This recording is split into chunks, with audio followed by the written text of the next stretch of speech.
Number 1.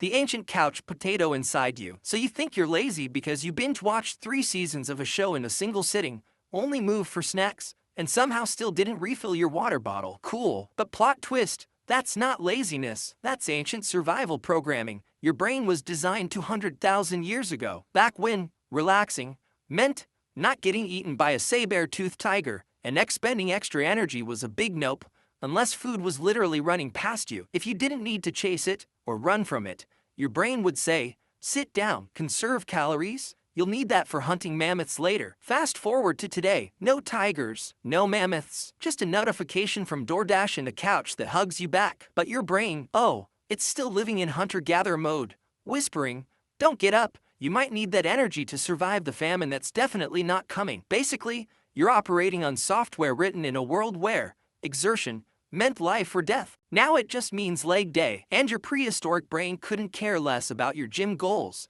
It still thinks lying on the floor like a loaf of bread is a solid life choice. So next time you feel guilty for not getting things done, just remember, your ancestors rewarded the person who sat still and survived winter, not the one who invented spreadsheets. Number 2. The motivation mirage. Here's the thing about motivation. It's not real. I mean, it exists, but not in the way you think. You're sitting there waiting for this lightning bolt of energy to strike you like Zeus saying, go clean your room, but Zeus isn't coming, and your brain doesn't actually work that way. Motivation is just your brain bribing you with dopamine to do something that already looks interesting or rewarding. That's it. It's a little drug deal between your limbic system and your prefrontal cortex. But here's the kicker. Your ancient brain is optimized for short-term rewards, like, I found berries. Not, if I study for 3 years, I'll get a degree and maybe a job, and then maybe feel fulfilled and, oh God, I've died of boredom already. That's why starting something boring, like taxes or cleaning the garage, feels like dragging your soul through a swamp. There's no immediate hit of dopamine, no reward your brain understands. It's looking for a saber-toothed tiger or a juicy mango, not a neatly organized spreadsheet. Want motivation? Start the task before you feel ready. Your brain will catch up once it realizes dopamine is involved. That's how it works. You don't wait for the good feeling. You earn it by doing the thing. Otherwise, you'll sit there forever, waiting for the magical productivity fairy. She's not real, sorry. Number 3. Procrastination is a survival hack. Sort of. You ever stare at a task for so long that you actually convince yourself it'll go away if you just don't look at it? That's not you being dumb. That's your ancient brain running a very outdated software called threat avoidance protocol. Back in caveman days, if something felt scary, painful, or just vaguely uncomfortable, the correct response was, avoid it. Don't touch the snake, don't climb the cliff, and definitely don't confront your boss about that awkward email. Emotional discomfort equals danger in your brain's language, even if it's just danger of mild embarrassment. So when you look at that giant report or intimidating life decision, your brain's like, nope, let's do literally anything else, like reorganize the sock drawer for 4 hours. To your prehistoric brain, this delay tactic feels productive. You're avoiding pain, and that counts as survival, even if it means now you're panicking at 3 a.m. trying to finish something due in 6 hours while your sympathetic nervous system holds a full-blown jazz concert in your chest. The irony, procrastination doesn't mean you're lazy. It actually means you care too much. Your brain is so afraid of screwing up that it hits pause, hoping future you will be less terrified. Joke's on your brain, though, because future you is just present you with more bags under your eyes. Number 4. You're not addicted to your phone. You're addicted to micro-hunting. Every time you scroll through social media and see a meme, a like, or a cat trying to play piano, ding, your brain gets a little dopamine treat. You think, haha, funny cat. But your brain thinks, yes, I found a berry. That's because your brain was built for foraging. Thousands of years ago, you'd wander the savannah, scanning for nuts, berries, roots, anything to help you not die. Every successful find gave you a jolt of reward chemicals. Sound familiar? Now, instead of gathering food, you're hunting TikToks. Instead of, yay, I found a fig tree, it's, yay, this guy turned a watermelon into a car. Your apps are slot machines. But instead of coins, you get dopamine. Your brain loves it. It thinks you're on a roll. It doesn't realize that none of this helps you survive, unless survival now involves knowing every shade of Barbiecore. So no, you're not lazy. You're just micro-hunting in a digital jungle that never sleeps. And instead of feeding your body, you're feeding an attention loop your ancient brain never saw coming. Number 5.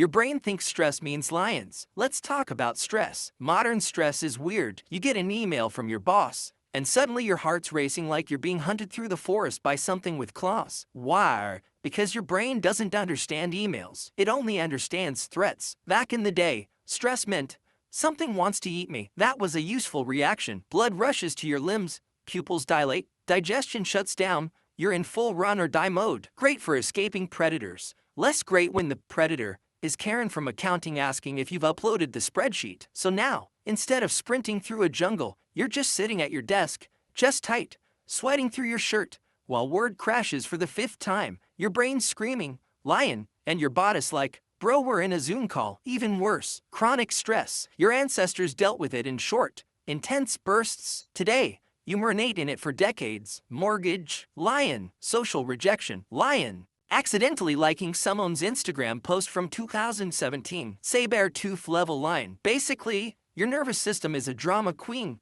that hasn't updated its danger list since fire was a new concept. Number 6. Decisions drain you because your brain is cheap. Ever spent 15 minutes debating what to eat, only to give up and eat cereal for dinner? That's not indecision. That's your brain hitting its budget limit for the day. See, your brain uses actual energy to make choices. Every tiny decision, oatmeal or eggs, blue shirt or gray, reply now or later, chips away at your mental battery. And your ancient brain, it hates spending energy. Remember, it evolved to survive on berries and vibes, so it cuts corners. Decision fatigue is your brain's way of saying, no more. We're doing the dumbest, fastest thing now. Cereal it is. The reason, back in the Stone Age, making too many decisions in a day could literally get you killed. Should I fight the bear or run? Had to be answered fast. Wasting time deciding what color loincloth to wear was not a priority. That's why routines are so powerful. They offload decision-making. Steve Jobs wasn't wearing the same outfit